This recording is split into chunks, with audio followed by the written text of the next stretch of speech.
Hello everyone, welcome back to my channel viewers. आज के इस क्लास में हम लोग इंग्लिश के छोटे छोटे सेंटेंसेस, छोटे छोटे वर्ड्स को देखेंगे जिसे आप अपने डेली लाइफ में यूज़ कर सकते हैं। तो लेट अस स्टार्ट। सबसे पहला यहाँ पे जो सेंटेंस है वो है इट्स ओके। इट्स ओके इसका मतलब होता है कोई बात नहीं। जैसे कि अगर आपको कहना है किसी से कोई बात नहीं तो आप कहेंगे इट्स ओके। इट्स ओके कोई बात नहीं। नेक्स्ट है tell me. Tell me. Tell me का मतलब होता है मुझे बताओ, मुझे बताओ। टेल मी, मुझे बताओ। Tell me. नेक्स्ट है सच गिफ्ट्स। सच गिफ्ट्स इसका मतलब होता है ऐसे तोहफे। सच गिफ्ट्स, ऐसे तोहफे। नेक्स्ट है वेरी फर्स्ट। वेरी फर्स्ट का मतलब होता है सबसे पहला। सबसे पहला, वेरी फर्स्ट। सच गिफ्ट्स, ऐसे तोहफे। टेल मी, मुझे बताओ। इट्स ओके कोई बात नहीं। अगला जो है वो है दिस वन। दिस वन का मतलब होता है ये वाला। अगर कोई चीज़ पास रखी है और आप कह रहे हैं कि ये वाला, तब आप कहेंगे दिस वन।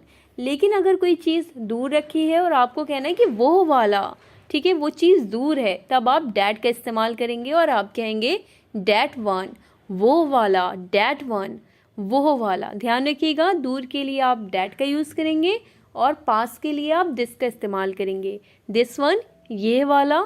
डैट वन, वो वाला। नेक्स्ट है फॉर मी।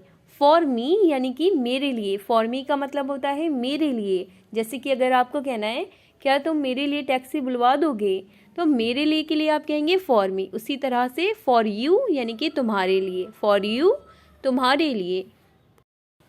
अगला है अगर आप कह रहे हैं कि ओनली फॉर यू, यहाँ पे आपने फॉर यू के आगे ओनली लगा दिया है। ओनली का मतलब होता है सिर्फ। ओनली फॉर यू यानी कि सिर्फ तुम्हारे लिए। अगर आपको सिंपल कहना है कि तुम्हारे लिए, ये तुम्हारे लिए है, तो आप कहेंगे फॉर यू। लेकिन अगर आपको ये कहना है ये सिर्फ तुम्हारे लिए है, तब आप कहेंगे ओनली फॉर यू। नेक्स्ट है विदाउट यू। विदाउट यू का मतलब होता है तुम्हारे बिना। तुम्हारे बिना। विदाउट यू, तुम्हारे बिना ये नहीं हो सकता। विदाउट यू, तुम्हारे बिना। नेक्स्ट है लाइक यू। लाइक यू का मतलब होता है तुम्हारे जैसा। तुम्हारे जैसा, like you. Just like you का मतलब हो जाएगा बिल्कुल तुम्हारे जैसा। बिल्कुल तुम्हारे जैसा। Just like you. Just like you, बिल्कुल तुम्हारे जैसा। अगला सेंटेंस है डू इट।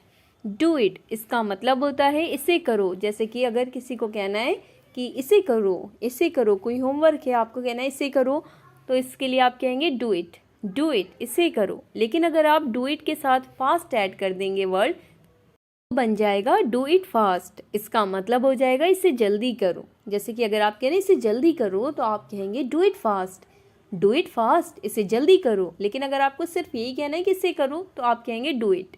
उसी तरह से take a bite. Take a bite का मतलब होता है एक निवाला ले लो। टेक अ बाइट, एक निवाला ले लो। या फिर अगर आपको कहना है कि एक घूंट पी लो, तो आप कहेंगे take a sip. Take a sip, एक घूंट पी लो। Take a sip. नेक्स्ट है ahead of me.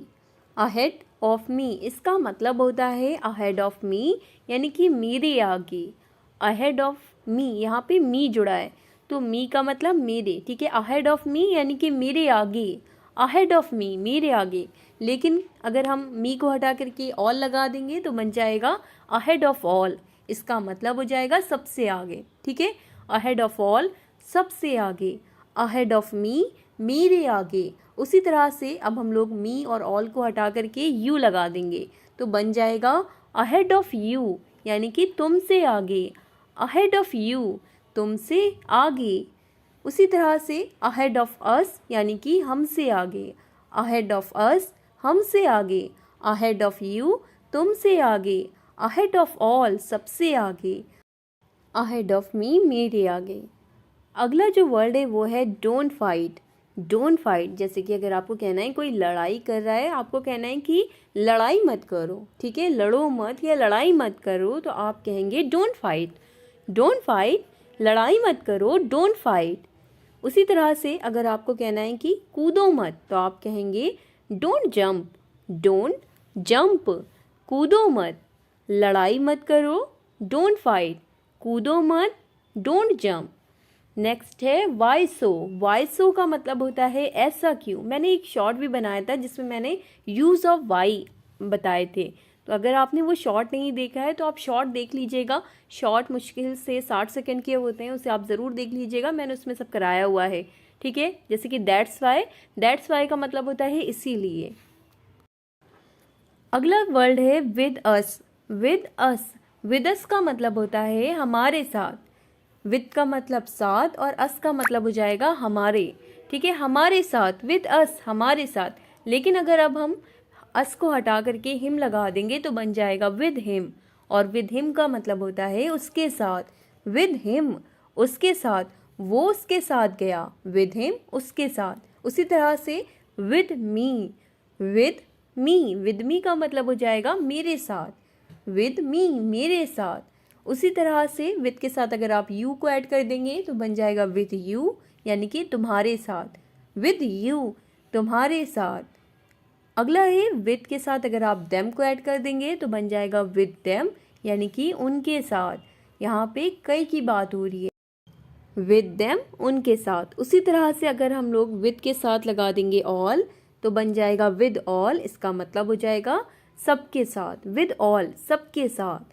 With us, हमारे साथ, विद हिम, उसके साथ, विद मी, मेरे साथ, विद यू, तुम्हारे साथ, विद देम, उनके साथ, विद ऑल, सबके साथ। नेक्स्ट है गिव मी। गिव मी का मतलब होता है मुझे दो। गिव मी, ये किताब मुझे दो। गिव मी, मुझे दो के लिए गिव मी। अगला है अगर आपको कहना है इन front of me. In front of मी का मतलब होता है मेरे सामने। वो बिल्कुल मेरे सामने था, वो बिल्कुल मेरे सामने था। तो मेरे सामने के लिए इन फ्रंट ऑफ मी, मेरे सामने, in front of me. Next है on my head. On my head, इसका मतलब होता है मेरे सर के ऊपर, मेरे सर के ऊपर। On my head, on my head. अगला है move a bit. Move a bit, थोड़ा हटो, थोड़ा हटो, move a bit. Okay, move a side मतलब क्या होता है ये आप लोग कमेंट करके ज़रूर बताइएगा। अगला है now you try. Now you try, इसका मतलब होता है अब तुम कोशिश करो। नाउ यू ट्राई, अब तुम कोशिश करो। मूव अ साइड का मतलब जिनको भी पता है वो कमेंट करके ज़रूर बताएं। अगला है ट्राई इट। ट्राई इट मतलब होता है कोशिश करो, ट्राई इट, ट्राई इट, कोशिश करो, कोशिश करो। अक्सर हम लोग ये कहते हैं कि अरे कोशिश करो, तो कोशिश करो के लिए आप कहेंगे ट्राई इट, ट्राई इट, कोशिश करो। नेक्स्ट है अवर डिज़ायर्स।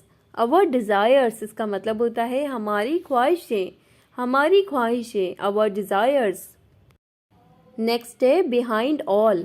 बिहाइंड ऑल, इसका मतलब होता है सबके पीछे, बिहाइंड ऑल। सबके पीछे किसका हाथ था, ऐसे सेंटेंसेस होते हैं, तो सबके पीछे के लिए आप कहेंगे behind all, behind all.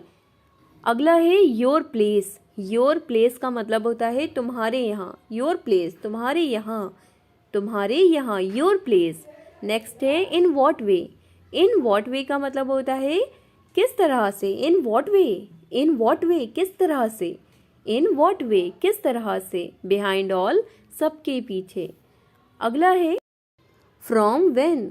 From when का मतलब होता है कब से, फ्रॉम व्हेन, कब से। ठीक है, व्हेन का मतलब होता है कब और फ्रॉम का मतलब होता है से, तो कब से, फ्रॉम व्हेन। उसी तरह से अगर आपको कहना है ईट इट। ईट इट का मतलब होता है ये खाओ, ईट इट, ये खाओ, ईट इट, ये खाओ। ठीक है। अगला है हरी अप। हरी अप, जल्दी करो, देर हो रही है, हरी अप। जब भी हम लोग ऐसे कहते हैं कि जल्दी करो, देर हो रही है, जल्दी करो, तो जल्दी करो के लिए आप कहेंगे hurry up, hurry up, hurry up, यानी कि जल्दी करो। नेक्स्ट है टेक बाथ। टेक बाथ, इसका मतलब होता है नहा लो, टेक बाथ, नहा लो, टेक बाथ। अगला है स्टैंड स्टिल। स्टैंड स्टिल, इसका मतलब होता है सीधे खड़े रहो, स्टैंड स्टिल, सीधे खड़े रहो। जब कभी हम किसी को पनिशमेंट देते हैं तो ऐसे कहते हैं सीधे खड़े रहो, स्टैंड स्टिल, स्टैंड स्टिल। तो आज के क्लास में इतने ही। वीडियो अच्छी लगे तो आप इस वीडियो को लाइक ज़रूर करें, शेयर करें अपने फ्रेंड के साथ। जो कोई भी स्पोकन इंग्लिश या इंग्लिश बोलने की प्रैक्टिस कर रहा हो वहाँ तक इस वीडियो को ज़रूर पहुँचाएँ। वीडियो अच्छी लगे लाइक शेयर सब्सक्राइब ज़रूर करें। Thanks for watching.